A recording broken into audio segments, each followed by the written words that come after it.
역사 선생님입니다.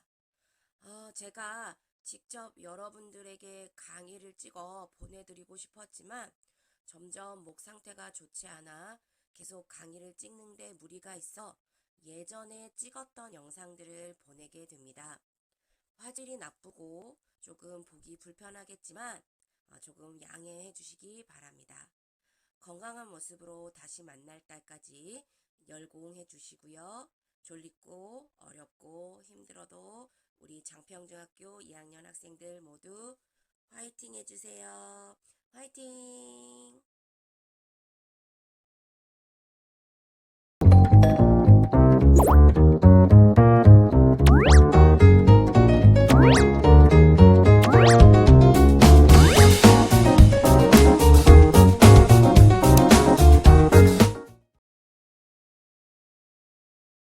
친구들 안녕하세요. 오늘은 칠판 수업 아니고 PPT 화면 수업으로 함께 보도록 하겠습니다.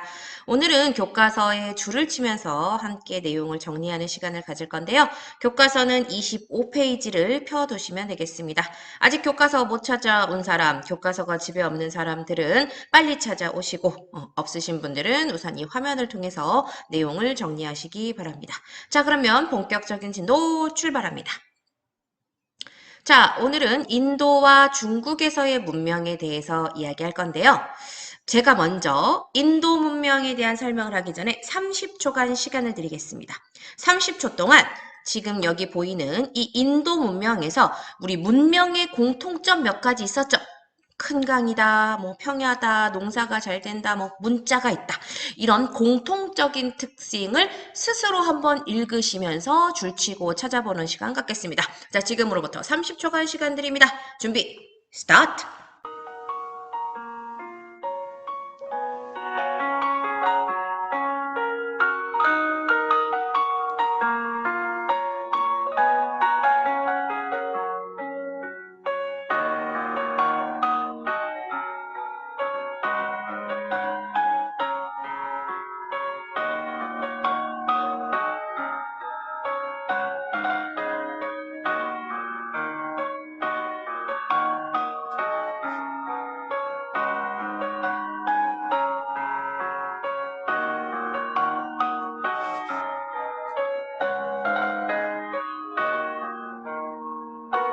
자, 어때요? 30분 동안, 30초 동안, 30분은 너무 길다. 30초 동안 어떻게 줄 잘 쳐봤나요? 자, 그러면 우리 문명의 공통점 같이 줄 치면서 한번 내용 정리해 보겠습니다. 우선 강유역입니다. 두 번째 평야가 있었고요. 농경이 발달합니다. 그 다음에 2500년경 하라파 모헨조다로와 같은 발달된 도시가 생겨납니다. 자, 그리고 시설들이 있었고요. 마지막 밑에 청동기를 사용했고 문자를 사용했다라고 하는 부분이 대표적인 문명의 공통점이 되겠죠. 자, 그럼 이제 인도 문명의 특성은 어떤 것들이 있는지 함께 보도록 하겠습니다. 자, 먼저 이 인도 지역을 정복하고 문명을 만들어낸 사람들은 말 그대로 원래 인도에 살고 있던 사람들이 아닙니다. 저 위에 중앙아시아에서 유목 생활을 하던 아리아인들이 인더스강 유역으로 이동합니다. 자, 지도에서 보시면 바로 이 부분이죠. 자, 여기 오른쪽에 지도 있습니다. 자, 중앙아시아 지역에서 유목생활, 다시 말하면 풀 뜯어먹고 가축이나 기르고 돌아다니면서 살던 아이들이 이 인도의 서편 인더스 강 쪽으로 들어오기 시작한 겁니다. 그리고 그들이 점점점 세력을 확장하면서 한 500여 년 사이에 이쪽에 있는 겐지스 강 쪽으로까지 근거지를 이동시키죠. 자, 그럼 이 과정 속에서 하나 확신할 수 있는 것이 있습니다. 인도에서 문명을 사람들은 원주민이 아닌 정복자다. 그러면 누군가를 정복할 때는 그쵸, 뛰어난 경제력 혹은 뛰어난 군사력, 무기가 있거나 그리고 지배를 하게 된, 다시 말하면 정복한 자들을 지배해야 할 통치 기술이 있어야 된다는 걸 여러분들은 상상하실 수 있을 겁니다. 자, 그러면 이 인도 지역을 차지한 아리아인들은 어떤 방법으로 기존에 살고 있던 원주민들을 지배했을 것인가 함께 보겠습니다. 자, 나와 있죠. 처음에는 인더스 강에 왔다가 500여 년 뒤에는 겐지스강 유역까지 진출을 하였다. 그래서 여러분들은 교과서에다가 이렇게까지 쳐주시면 더 좋겠죠? 어떻게까지? 그렇지, 이렇게 화살표 이동했어요. 이런 느낌까지 같이 보시면 됩니다. 자, 그럼 이들이 정복할 수 있었던 이유는 여기 나와 있네요. 철제 농기구를 통한 엄청난 농업 생산력과 철제 무기로 정복 활동을 할 수 있었다. 선생님, 앞에 메소포타미아 문명은 그냥 뭐 청동기 이런 얘기 나왔는데 벌써 철기를 써요? 그쵸. 시간을 잘 보시면 이때가 언제예요? 그치. 메소포타미아로 봤을 때는 하무라비가 있었던 바빌로니아 왕국도 망하는 그 다음에 히타이트인들이나 들어오는 그 철기의 시대라는 거예요. 그래서 그만큼 메소포타미아에 비해서 인더스 문명, 인도 문명은 좀 뒤늦었다라고 하는 부분들 보시면 좋을 것 같습니다. 자, 밑으로 내려가서요. 그러면 이 정복한 자, 아리아인들은 기존의 원주민들을 어떻게 지배하였는가? 철저하게 그들과의 차별성을 두는 거죠. 그래서 여기 나와 있는 것처럼 원주민을 지배하기 위한 것으로서 신분제, 우리 한 번쯤은 들어봤을 거예요. 카스트 제도라고 하는 신분 제도를 만들어냅니다. 그리고 그 과정에서 그들의 종교를 만들어내는데요. 자연물, 우리 애니미즘 같은 거 기억나나요? 태양이나 불 같은 자연물들을 숭배하는 신앙, 그리고 그 숭배하는 것을 그치, 제사를 지내는 장이 왕이 되는 상황인데, 자, 그럼 바로 밑에 봅시다. 이들은 신을 찬양하는 경전인 베다라고 하는 일종의 기독교로 말하면 이제 성경과 같은 경전을 완성하고요. 그 과정에서 그들 아리아인만의 종교인 브라만교라는 것을 성립합니다. 그리고 이 종교가 다시 말해 이 신이 세상의 최고였기 때문에 종교를 중심으로 한 이 신분제, 카스트 제도가 만들어지게 됩니다. 자, 여러분들은 이 카스트 제도에다가 뭘 해주시면 좋을 것 같습니까? 그렇죠. 바로 별표를 해주시면 되겠습니다. 자, 그럼 가장 높은 상위의 계층은 누구더라? 그렇지. 종교를 주관하는 우리로 말하면 성직자, 브라만 계층, 그 다음에 왕족, 귀족, 크사트리아, 그 다음에 평민, 바이샤, 그리고 여러분, 인가요? 아니겠죠? 자, 수드라라고 하는 하층민. 밑에 뭐라고 써 있어요? 정복당한 민족, 다시 말하면 원주민이 되는 거겠죠. 자, 그래서 이렇게 신분제를 통해서 철저하게 지배를 하는 구조를 가졌다. 그래서 마지막 지배계급인 브라만은 종교적 권위를 통한 특권을 누릴 수 있었다. 이것이 바로 인도 문명의 특징이다. 자, 머릿속으로 정리합니다. 아리아인이 인더스강으로 들어와서 겐지스 유역까지 정복한다. 철제 무기와 농기구를 통해 원주민을 정복하고 카스트 제도라고 하는 신분제 그리고 브라만교라는 종교를 통해서 지배한다 정도 기억하시면서 머릿속으로 이 피라미드 형태의 신분제 구성 한 번 더 보시면 좋겠습니다. 자, 이제 두 번째는 우리에게 좀 친숙한 중국. 우리 예전에는 황허 문명이라 배웠는데 요즘 이제 중국 문명이라고 배웠는데요. 황허강 유역에서 발달한 중국 문명에 대해서 배우게 보겠습니다. 자, 중국은 예로부터 이미 이제 신석기 문화가 발달한 상황이었는데요. 그 중에서도 이런 문명이라고 일컬을 만한 것은 바로 기원전 2500년경부터 황허강 유역 우릉협이 다 끊었어. 사마녀 언니 오빠들 등교하고 있는데 이렇게 중국분이네요. 오늘 그래미상인가요? 거기서 이제 무슨 뭐 퍼포먼스, 뭐 듀오 이런 부분에 우리 BTS가 올랐었는데 아쉽게도 레이디 가가가 뭐 수상을 했다는 뉴스를 아침에 봤는데요. 뭐 수상을 뭐 하지 못한 것은 아쉽지만 그럼에도 불구하고 뭐 BTS가 이룩하니 업적이라고 하는 것들 이런 거 뭐 그런 것들은 충분히 가치가 있는 것이니까 혹시 BTS 팬분들은 아쉬워하지 마세요. 갑자기 조기치면서 BTS 얘기가 나왔네요. 그 얘기하니까 여담으로 아침에 제가 차를 타고 운전을 하다가 라디오에서 들은 얘기인데 한 2, 30년 전쯤에 후보에 올랐는데 똑같은 이제 그래미상의 후보에 올랐지만 수상을 하지 못했던 오늘의 BTS와 같이 수상을 하지 못했던 노래 중에 이걸 알까요? 김광규 나 혼자 산다에 나오고 불청에 나오는 김광규 아저씨 그 다음에 이 노래 제목으로 만들어진 영화가 있어요. 그리고 여왕과 관련이 있는 그룹 퀸의 보헤미안 랩소디라고 하는 이 노래이자 영화의 제목. 이 노래도 사실은 이 그래미상의 퍼포먼스 이 그룹 부분 뭐 그런 부분은 올랐었는데 그래미상을 수상하지는 못했다고 해요.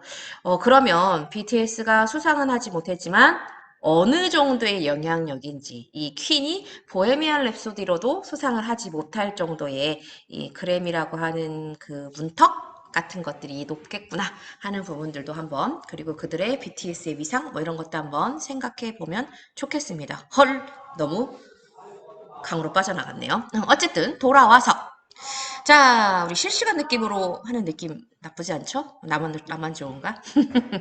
어찌되었던 자 그래서 기원전 2500년경부터 황허라고 하는 이 강유역에서 우리 중국의 문명이 나타났다.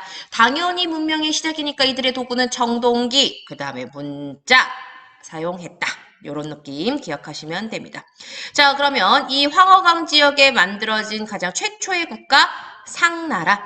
옛날 책에는 은나라라고 써있기도 해요. 근데 사실 이 상나라, 은나라는 원래는 기록은 있었는데 실제로 나라가 존재했던 어떤 유적, 뭐 유물 이런 것들이 없어서 이게 맞냐 아니냐 뭐 이제 이런 논란이 있었다가 결국은 증거와 유적지의 발견으로 이제 나라가 존재했었다라고 하는 부분이 이제 드러나게 됐던 그런 곳이었죠. 자, 어쨌든 상나라 당연히 청동기, 무기, 청동기, 제사도구 뭐 이런 것들을 썼고요. 예전에 수업 때도 얘기했지만 청동기 시대의 농기구는 청동기다 아니다. B 아니다야. 청동기 시대에도 농기구는 바로 뭐다? 그치 돌이나 나무였다. 철기 시대에 가야 철기가 철기 무기와 철제 농기구로 쓰인다. 헷갈리시면 안 됩니다. 자, 그 다음에 우리 동양은 대체로 그쵸? 태양보다 태음력, 달의 음력을 많이 썼죠. 그래서 당연히 태음력을 만들어냈고요. 예전에는 당연히 이제 모든 신에게 비는 그런 문화였다라고 하는 거. 그러다 보니 이 상나라의 왕은 국가에 중요한 일이 있을 때 전복을 통해서 다시 말하면 점을 통해서 국가 일을 결정했다고 합니다. 하늘을 향해 기도하는 것과 동급의 이야기이죠. 자, 그리고 그 점을 쳐서 보았던 그 점괘를 볼 수 있었던 것을 어디에 썼냐면 거북이, 배나 동물의 뼈에다 기록했는데 그 문자를 우리는 바로 뭐라고 하냐면 갑골 문자라고 합니다. 그리고 이 갑골 문자는 오늘날 한자의 기원이 되었죠. 자, 여러분들은 이 갑골 문자에다가 우선 먼저 별표를 한번 쳐두도록 해보겠습니다. 그리고 또 한번 갑골 문자의 사진을 한번 보도록 할게요. 자, 중국 문명에서 발견된 이 갑골 문자, 세계 기록문화유산으로 되어 있는데요. 이 갑골 문자가 발견된 과정이 굉장히 참 재미있어요.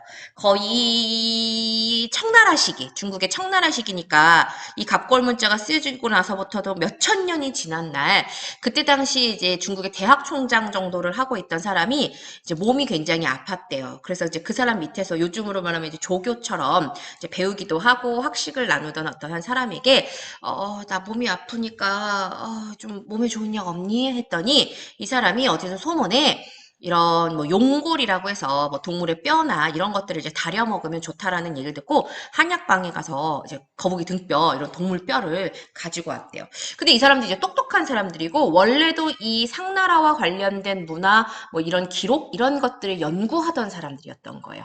그래서 우연히 이제 이걸 삶아 먹으려고 이렇게 보는데 거북이 등껍질에 이렇게 글자 같은 게 있네? 어? 이거 전설에만 나오던 갑골 아니야? 하고서 그 약방에 다시 가서 야 이거 비슷한 거 이거 같이 나온 거 갖고 와봐요 하고서 다 모은 거예요. 알고 봤더니 이것이 진짜 전설의 기록으로만 남아있던 갑골 문자라는 것을 알게 되었죠. 만약에 이 사람들이 이런 갑골 문자 뭐 상나라 이런 것들의 존재에 대해서 1도 모르는 정말 그냥 평범한 사람들이었다면 이건 그냥 어떤 사람의 약으로 달여서 그냥 먹어지고 끝나고 버려졌겠죠. 그런데 다행히도 지식이 있고 학식이 있고 이것을 연구하던 사람들의 눈에 띄었기 때문에 지금 세계 기록 유산이 되고 우리가 이렇게 교과서를 통해서 사진을 보고 내용을 만날 수 있겠죠. 그럼 여러분들도 많은 지식을 쌓는다면 언젠가 우리가 생각지도 못한 문화유산을 발견하는 힘을 갖게 될 수도 있다는 거 기억해 주시면 되겠습니다. 그리고 또 하나 저는 늘 이 얘기를 하면서 와, 이 뼈는 3,000년 동안 어디를 돌아다니다가 누군가의 한약방에 가서 발견됐을까? 이걸 먹었다면, 아, 자, 그 다음 상상은 여러분들에게 맡겨보도록 하겠습니다. 자, 오늘의 미션은요, 나갑니다. 자, 여기 보시면 갑골 문자와 아이고, 어디로 갑니까? 나와라, 나와라, 야! 26페이지. 자, 갑골 문자와 관련된 생각을 키워요 문제가 있습니다. 여러분들 그림을 통해서 갑골 문자를 어떻게 만들었는지 내용 한 번 더 확인해 보셨으면 좋겠고요. 여기 보시면 우리 갑골 문자가 역사에서 중요한 것은 한자의 기원이 되었다라고 얘기하죠. 우리 페니키아인들의 그 글이 알파벳의 기원이 됐던 것처럼 여기 있는 갑골 문자가 한자의 기원이 됐죠. 그래서 여러분들이 여기 있는 한자들은 지금의 어떤 한자의 어원이 되었을까를 한번 여러분들이 생각해 보시는 것이, 그리고 그것을 인증샷으로 올리는 것이, 우리 패들렛에 올리는 것이 오늘의 미션입니다. 자, 넘어갑니다. 27페이지로요. 자, 어쨌든 머릿속으로 다시 정리합니다. 중국의 황허강 유역에서 상이라는 나라가 만들어졌다. 이 상나라는 다른 나라와 마찬가지로 강 주변에서 농사를 짓고 그 다음에 청동기 무기를 사용하며 이제 농사를 지었다. 그리고 그들에게는 갑골 문자라는 문자가 있었다. 자, 그럼 이제 상나라가 쇠약해지고 그 다음 뒤를 이었던 나라는 바로 어디였느냐? 주라는 나라였습니다. 주라는 나라는 다른 건 다 차치하고 이거 딱 하나만 알면 돼요. 왜냐하면 이 주나라가 만든 이 제도가 앞으로 중국뿐만 아니라 동아시아의 역사에 엄청나게 중요한 영향력을 미치는 제도이기 때문입니다. 자, 결론부터 얘기합니다. 주나라가 만든 제도의 이름은 봉건제. 이거는 별표를 100만 개 쳐도 됩니다. 진짜 100만 개 칠 건가? 한번 쳐볼까? 100만 개를 쳐도 모자라지요. 100만 개 칩니다. 이건 나중에 저기 뒤로 가서 11세기, 12세기 유럽의 중세의 봉건제가 또 나오거든요. 서양사에서. 그때 동양의 봉건제, 중국의 봉건제와 서양의 봉건제가 뭐가 다른지도 시험에 아주 잘 나오기 때문에 여러분이 이 봉건제란 용어를 꼭 좀 머릿속에 기억을 해두셨으면 좋겠습니다. 자, 그럼 선생님, 봉건제가 중요하다고 계속 뭐 줄은치라고 하셨는데 봉건제가 뭔지는 설명을 안 하셨죠? 자, 그럼 한번 무슨 내용인지 기억을 해보도록 하겠습니다. 자, 기존에 이 은어, 이제 상나라 주변보다 영토가 엄청 넓어졌어요. 우리 뭐 중국 클래스는 다 알잖아요. 대륙의 클래스. 너무 넓으니까 이걸 왕이 혼자 통치하기엔 힘이 약해. 그럼 혼자 통치를 제대로 못하면 나라를 뺏길 거 아니야. 그래서 영토를 줄이고 싶은 생각은 없고 지키긴 해야 되는데 혼자는 어려우니 왕이 어떻게 한다? 넓어진 영토를, 자, 줄칩니다. 두 번째 줄. 넓어진 영토를 효과적으로 다스리기 위해 목적은 이거야. 수도 부근은 왕이 다스려. 다시 말하면 요즘으로 말하면 서울, 경기는 대통령이 다스릴 거야. 그런데 나머지는 왕족이나 공신, 나라에 공이 있는 사람들이죠. 공신을 제후, 우리 유럽으로 말하면 공작, 백작, 남작 이런 것처럼 제후로 삼아서 나누어 줘서 다스리게 하는 것. 일종의 나의 가족에게 땅을 주고 네가 그곳을 다스려야. 그래서 실제로 그 땅을 받은 제후는 그 동네에서 왕과 같은 역할을 했어요. 그래서 바로 밑에 사실상 왕과 같은 권력을 누려요. 그러면 땅만 넘겨주면 왕이 손해잖아. 손해보는 장사 안 해요. 대신에 옆에 제후는 주왕실을 받들면서 세금이나 특산물을 바쳐요. 다시 말하면 왕에게 충성하는 대가로 세금도 주고 특산물도 주는 대가로 땅을 받는 거야. 땅을 받는 대가로 그에게 충성과 세금과 특산물을 주는 거죠. 그리고 전쟁이 나면 모두 줘요. 군사도 준다예요. 자, 그런데 이 중국의 봉건제 핵심 포인트는 그 땅을 주는 제후가 나랑 무슨 관계다? 가족이야. 다시 말하면 왕실과 제후는 혈연 관계다. 어려운 말로 이 혈연 관계를 중국에서는 뭐라고 할 거냐면 관계, 종법입니다. 그 혈연 관계를 통해서 국가를 지배했지만 시간이 지나면 이 혈연 관계가 점점 약해지면서 제후들이 독립을 하고 국가가 쪼개지는 상황들이 벌어질 겁니다. 그리고 나서 더 시간이 지나면 주변의 유목민족들이 침입해 오면서 결국 주는 이제 약해져서 나라가 밀리면서 우리가 많이 들어보았던 사회의 혼란, 다른 말로 어떤 시대에 춘추전국의 시대가 올 것이다 라고 하는 부분들을 여러분들이 기억해 주시면 좋겠습니다. 자, 마지막으로 여러분들은 이 주나라의 봉건제라고 하는 것을 표시하는 이 표를 한번 보시면 좋을 것 같아요.